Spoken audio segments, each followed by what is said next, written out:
ડભોઈ ગામમાં તળાવમાં એક વ્યક્તિ ડૂબી જવાની ઘટના।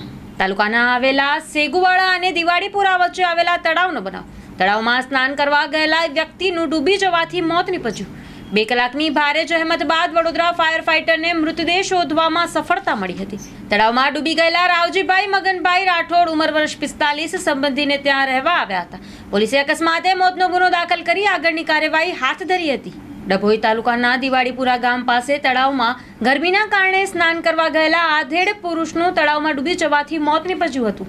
મરણ જનાર પુરુષ રાવજીભાઈ મગનભાઈ રાઠોડ ઉંમર વર્ષ 45 રસુલાબાદ નવીનગીરી વાઘોડિયાના રહેવાસી દિવાળીપુરા ગામે મહેમાન ગતિ માટે આવ્યા હતા। પોલીસે બનાવ અંગે અકસ્માતે મોતનો ગુનો દાખલ કરી આગળની કાર્યવાહી હાથ ધરી હતી। દિવાળીપુરા ગામે એક વ્યક્તિ ERC દક્ષિણ ટીમ આવીને તળાવમાં 2 કલાકની શોધખોળ બાદ એક માણસનું બોડી મળેલ છે। કયા ગામના હતા? ગામ બહાર ગામના હતા। અહીંયા મહેમાન ગતિ માટે આવેલા, જે નાહવા પડતા થાકી ગયેલ હોવાથી ડૂબી ગયેલા હતા।